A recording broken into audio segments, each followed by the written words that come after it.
Bàbá Alado, adúpẹ́ pọ̀ lọ́wọ́ yín. Àmọ́ káàdì ètò ńlẹ̀ pẹ̀lú béèrè eléyìí. Kí ni nǹkan tẹ́ ní fún àwọn oníbàárà lópin ọdún 2023 lọ yìí? Ẹ ṣeun olótù. Pẹ̀lú ògo lọ́dọ̀ Ọlọ́run gbogbo ẹ̀yin oníbàárà wa ọdún tó ń kásẹ̀ lọ yìí ní takusi tá a bá dé o. Pẹ̀lú ògo lọ́dọ̀ Ọlọ́run bá a máa péjú ṣọdún ọ̀hún náà ni. Pẹ̀lú àwọn ọmọ wa, pẹ̀lú àwọn aya wa, pẹ̀lú àwọn ọkọ wa. Wọ́n ní kò kí ń tán lápò wọ̀yọ̀wọ̀yọ̀, kò ní tán lápò yín o. Wọ́n ní ojoojúmọ́ ọdọọdún là ń rí ọdún. Pẹ̀lú ògo lọ́dọ̀ Ọlọ́run bá ọdún ní Ṣàpónrú o. Ńlá léwé Ṣàpónrú, ńlá léwé àgbàgbà rú. Ike ńlá ni màálù gbá ń gbé gbogbo ẹran parapọ̀ ń bàṣírí ẹ̀dọ̀ ni. Ayé ó parapọ̀ yóò bàyí láti rí ní ọdún tuntun o.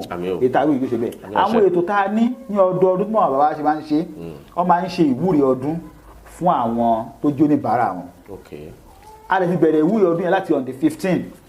A máa ń ṣe láti aago kan òru sáago kan àbọ̀. A ṣe ìwúre àwọn àgbàlagbà, gbogbo àwọn tó wá sọ́dọ̀ wa pátá, àìsàn tó wá kó lára wọn ò ní padà mọ́.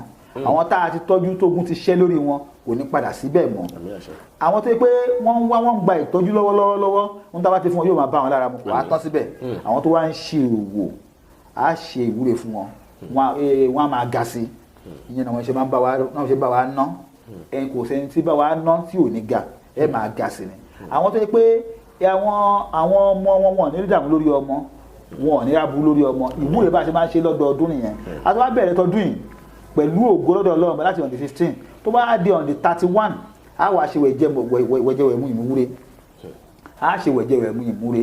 Kí ló jẹ́ wẹ̀jẹ̀wẹ̀mú náà ni pé a wá ṣe àìsè, a fi ṣe sàrà fáwọn èèyàn, a fi ṣe ìdùnnú fáwọn èèyàn, a fi ṣe gbígbàdúrà fáwọn èèyàn. Àwọn tó wá fẹ́ nínú oníbàárà wa wọ́n lè pè wá kán forúkọ wọn ránṣẹ́. A máa fi ètò ìwúre a máa fi ránṣẹ́ sí wọn, a máa fi ètò gbígbàdúrà a máa fi ránṣẹ́ sí wọn. Gbogbo tí wọ́n bá ń fẹ́ yóò máa bọ́ sí. Ẹni tó pé lọ́dún yìí ó lé nǹkan, ó rí nǹkan yẹn bá tó wá dé bá lọ́dún yìí kò ní parẹ́ mọ́ lọ́wọ́. Ẹni tó wá lé nǹkan nínú ọdún tí ò tí ì bá èyí tá a fẹ́ bọ́ sí tó kù yìí yóò tó lọ́wọ́. Nítorí pé ìwúre àṣẹ àwọn àgbàlagbà ni. Tá a bá sọ ó máa ń rí bẹ́ẹ̀ ni. Gbogbo àwọn tó bá jẹ́ oníbàárà wa kán gbìyànjú kán pe nọ́mbà yìí náà, nọ́mbà tẹ́lẹ̀ tá a máa ń pè ká gbé ká béèrè àlàyé lórí ẹ̀. Ètò yẹn sìn pẹ̀lú ògo lọ́dọ̀ Ọlọ́run a máa dúpẹ́ fún Olúwa ni.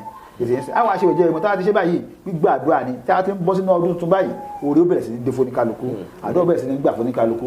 Ẹni tó ń wá àlàáfíà tó ń yọjú sí wa yóò bẹ̀rẹ̀ sí máa rí bẹ́ẹ̀ fún. Àwọn táwa ti wá tọ́jú tí rẹ̀ yẹn ti wá tí àbúrò ti wá lọ kò ní padà sí wọn lára mọ́.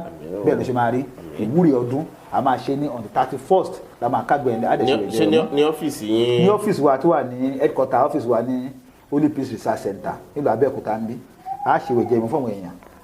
Ẹni tó bá lágbára ó lè fi dá sí o. Ètò yẹn sìn pẹ̀lú ògo lọ́dọ̀ Ọlọ́run àdúrà ó gbà. Ẹ ṣeun Bàbá Alado bá ṣe gùn lóòbá rè bá.